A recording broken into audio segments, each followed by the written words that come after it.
Alors nous, on est, vous le savez, dans la construction du musée à ciel ouvert avec le graphe. Il n'y a pas que le graphe, il y a les camps des marrons, il y a les grandes cases créoles, voilà. Il y a les sculptures.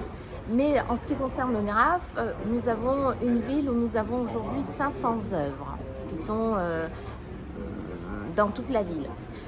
Avec Réunion Graffiti, l'année dernière, nous avons peint des murs dans la ville par des artistes locaux. Cette année, nous allons, en tout cas avec le festival, nous allons peindre encore 6 murs. Cette fois avec des artistes internationaux qui ont peint dans le monde entier, qui n'ont jamais peint à La Réunion, donc ils vont laisser une œuvre ici. On a identifié avec Réunion Graffiti les murs. On sera à rue Pavé, on sera dans le bas de la rue Maréchal Leclerc, on sera à Montgaillard, on sera au lycée Lislet Geoffroy. Donc on aura sur l'ensemble de ces murs marcadés, je l'ai dit, je ne sais pas, marcadés aussi, on aura 2 murs. Le mur qui sera le plus énorme, ça va être celui qui sera au niveau du petit marché. Donc ces 6 murs vont se rajouter près de 500. Et l'idée pour nous, c'est que cette ville-musée, puisqu'on l'a fait là au cours des journées du patrimoine, puisque avec ECO, on a mis un bus et on a fait visiter à plus de... il y avait 160 visiteurs par bus qui ont fait le parcours des graphes dans la ville. Et l'idée, c'est qu'à terme, nous allons pouvoir proposer des parcours de découverte des œuvres sur Saint-Denis, parce qu'elles sont identifiées, cartographiées aujourd'hui. Il suffira juste maintenant de faire le parcours touristique du graphe international à la ville de Saint-Denis. C'est un hommage incroyable. D'abord, ECO, il faut le savoir, ECO est tout petit.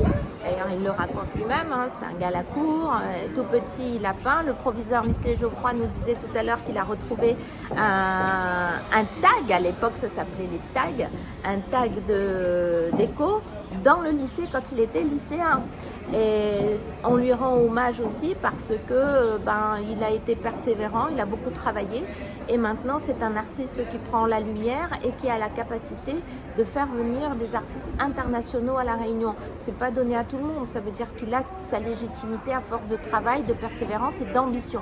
Et c'est une belle ambition, c'est l'ambition que nous aimons, celle qui est généreuse, qui partage. En faisant le festival, et c'est là-dessus qu'on s'est retrouvé sur des valeurs, c'est pour ça que financièrement on accompagne ce festival aussi, c'est parce qu'il y a la fibre famille, il y a la fibre quartier, il y a la fibre enfant, il y a la fibre partage, parce que les gens qui vont venir aussi, il y aura des ateliers, ils vont pouvoir essayer le tag.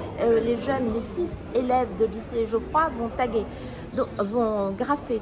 Et donc nous, c'est un hommage que nous rendons à l'ambition, à la réussite. Et je le dis tout le temps, ce qui paraissait impossible hier devient possible aujourd'hui, et ce qui paraît impossible aujourd'hui deviendra possible demain par notre action avec un partenariat avec des gens de qualité, de belles personnes comme ECO et toute son équipe. Il faut toujours essayer de découvrir. Donc moi je trouve que la curiosité n'est pas un défaut. La curiosité c'est aussi une capacité que nous voulons diffuser auprès des jeunes et des moins jeunes. Essayer, tester, j'invite tout le monde à venir, je vais le faire moi aussi, essayer d'utiliser la bombe et surtout de le faire avec des gens qui ont parcouru le monde et qui peuvent nous raconter comment dans d'autres quartiers, dans d'autres villes, dans le monde entier on le fait.